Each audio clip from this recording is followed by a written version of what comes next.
their victimhood?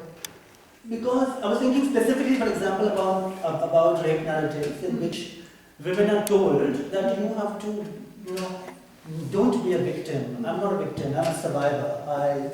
And I think that this is based on some kind of very dangerous So what do the denial. survivor actually think that if those victims who accept themselves as victims and do not call themselves survivors, so they are somewhat lower, inferior to them? But more than that, it's dangerous. It's dangerous for this reason. I think that when you are trying to say, I'm a survivor, I got above my experience, and you're actually denying something very serious. You're denying the damage done to you.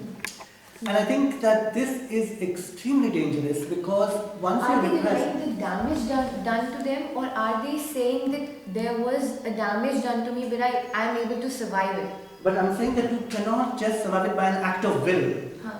Right?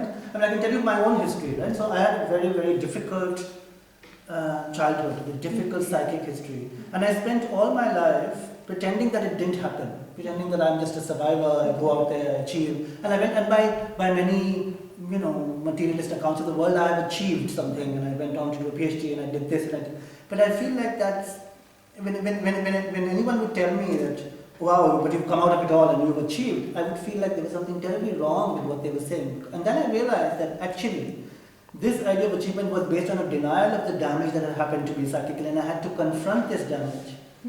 So what I'm trying to say is that what is this based on, this idea that you're a survivor, that you survived it, of course you should survive damage. No one is saying that you shouldn't survive, but I'm saying why must that survival be predicated upon denying what happened to you, denying the violence that happened to you?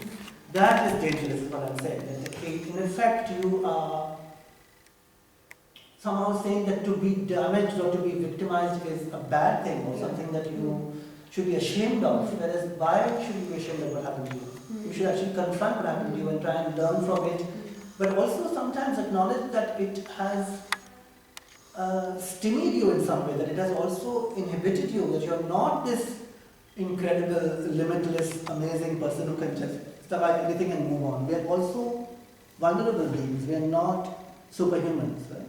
So I feel like the rhetoric of denying victimhood is equally dangerous as the embrace of it.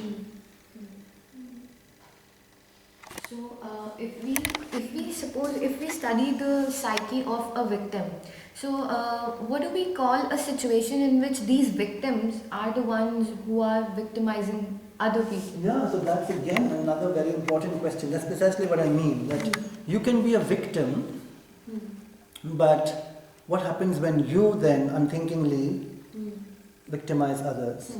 And I think that's what I mean by victimhood, therefore not being a fixed state or a pious state or a state that somehow excuses you from doing anything else, right? So my father was a Dalit, right?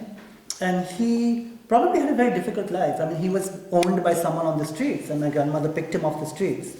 Now, obviously, there was tremendous violence. That man was beating him up every day, and there was probably tremendous violence from where he came and how he landed in Bombay and everything.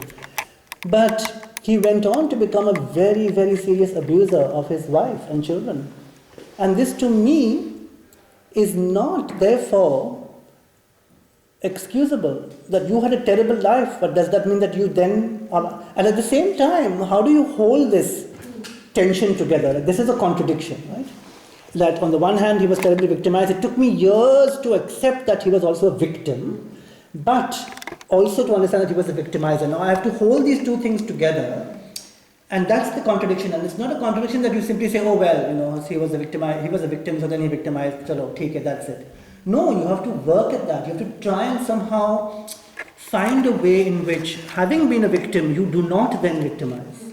You learn to, and it's not easy. It's not at all easy. For example, violence in us that comes from a history of having had violence is very difficult to get away from. Violence becomes, in some sense, a reflex action. So I'm not saying that any of this is easy, but I'm saying that only when you empathize with another narrative or other narratives of victims, that you learn ways and means of dealing with your own victimhood, and you also learn empathy with somebody else's victimhood. So that you learn that if you had a tough time, the other person may have had an equally tough time or an even more tough time, and that doesn't mean that you can exploit that person. So I'm saying that this is the difficulty of being victim. It's not something easy. So I was wondering that so, when you who is recognized as a victim and who's not recognized as a victim depends on some kind of a priori, an affective a priori position, like for instance, who I can empathize with and who I cannot empathize. So it has been easier, like we saw, to empathize with, for instance, Jyoti Singh's parents, and that's why the push for juvenile justice amendments was so much. So this empathy also sometimes come from a very problematic psychic state of seeking revenge, and also sometimes the potential harm that one finds that has been done to us. So for instance, the middle class empathy that backed the juvenile justice amendments comes from this fear, or I don't know, like what, some kind of affective state, and that's why certain claims could be we could seek for certain rights from law, because these people, from our affective an affective recognition was given and they were recognized as victims. So to even so this expression that you used, imaginative empathy, this, I mean, it's very hard to come up with this imaginative empathy, because we need to we need to work against rage, vengeance, which seem Even attachment, I guess, because if you are a victim and there's somebody else who's a complete stranger for me, and if he or she is a same kind of a victim, then I might feel different for you and I might feel different for that person.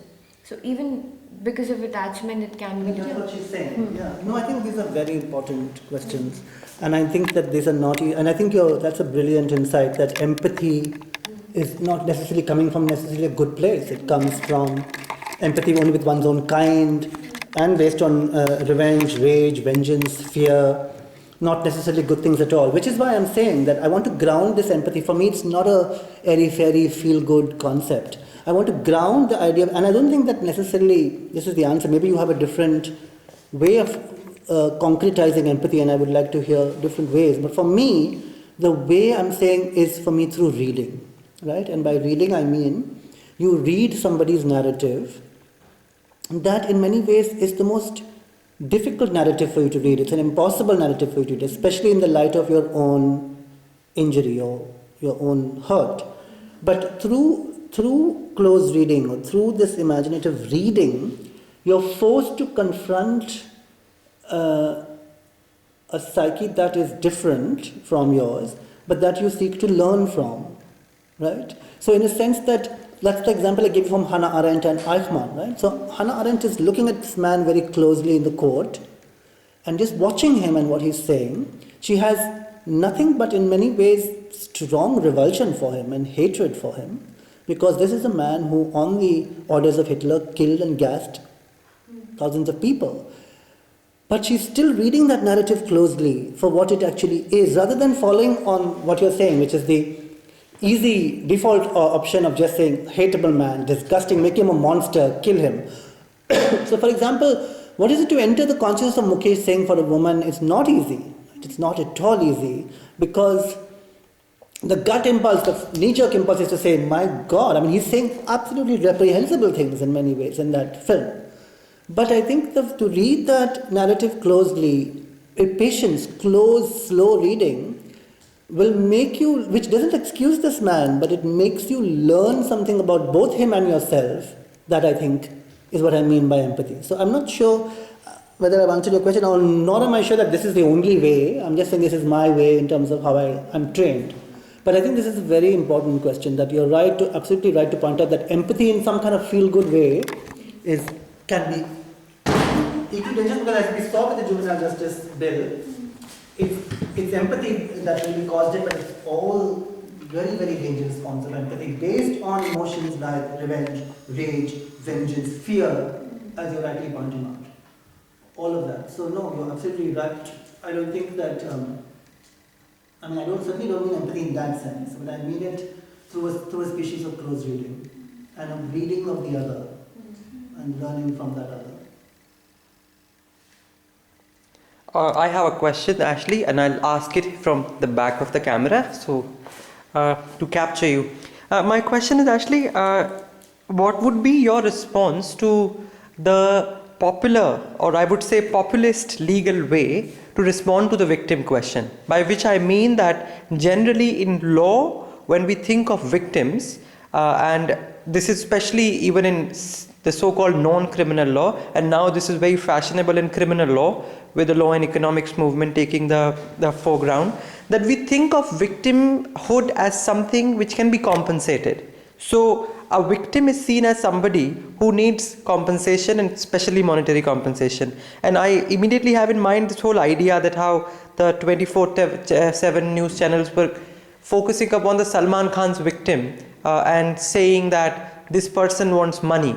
And he's saying, I don't care whether you send him to jail or whatever, I want some compensation. So there is a sort of a reductionism in this discourse that all care for victim needs is creating some kind of mechanisms which are either compensatory or psychiatry driven, that they need some psychiatrist's help or and that kind of a thing. So I want your views and to know how how do you think about this kind of reductionist, in my view, ways of looking at victimhood in the legal discourse?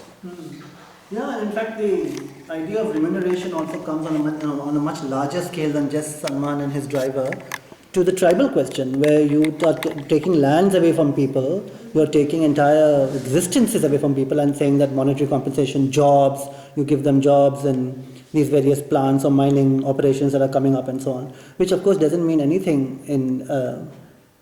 to these people.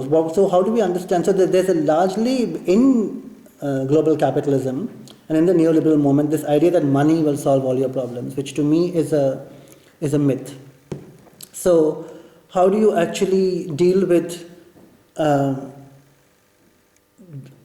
removing tribals from their lands, from lands in which they are cosmologically connected in many ways, by force, through violence, and also through this simultaneous logic of compensation? So violence and compensation seem to come together, and the compensation is understood only in terms of monetary. So I don't think that that's the solution at all. The psychiatric, I'm hugely critical of the whole psychiatry movement and the fact that the dominant psychological model is in fact psychiatric, which I have problems with because it's only medical, sort of medication based and based largely again through capitalism, because it's big pharmaceutical industry versus in conjunction with medical industry trying to medicalize people into either acceptance or immunity from their victimhood. I don't think these are solutions at all. But how does the law, I think the difficult question you're asking is how does the law understand Or redress. Redressal. And I think that's again the point I was trying to make at the end, which is again I made it in abstract terms, so it's difficult to concretize. And also I'm not particularly qualified to not being a lawyer or not being in the field of law, which is that the law, I was trying to argue at the end, needs to be seen as part of this collective form of reading, close reading. That is, the law has to also bind oneself, bind itself through these narratives to understand what it would mean to redress a subject. But actually how that works concretely, it would be difficult for me to spell out. But I think that this is what I mean. I think that the law we have to see the law firstly as one kind of narrative also. I mean, the way I read law is, again, given my training, is I read law textually. And I'm trying to understand what are the blind spots in law, what are the things that are unspoken, what are the assumptions that are unspoken in law, and through reading judgments, for example, you learn exactly where law is coming from or what kind of judgments. And I mean, lawyers and judges are all living in the same social space. So you see exactly the dominant, or you see the lawyers in Leslie Advin's India's Daughter, and their views are even more reprehensible, I think, than Mukesh Singh's, absolutely.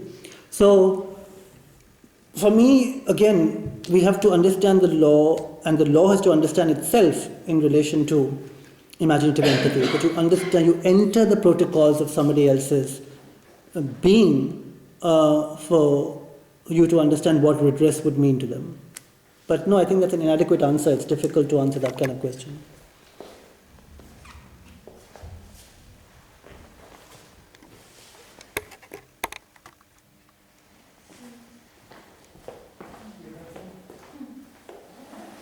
So thank you very much, Ashley, for taking our time and making us think about victimhood. And I really think that it was a lovely seminar, and especially your idea of understanding without excusing, which you drove on following Derrida, is I think extremely interesting also from the legal perspective, that how understanding does not necessarily mean that the guilt is erased or eradicated in some way. Thank you, Ashley. Thank you so much.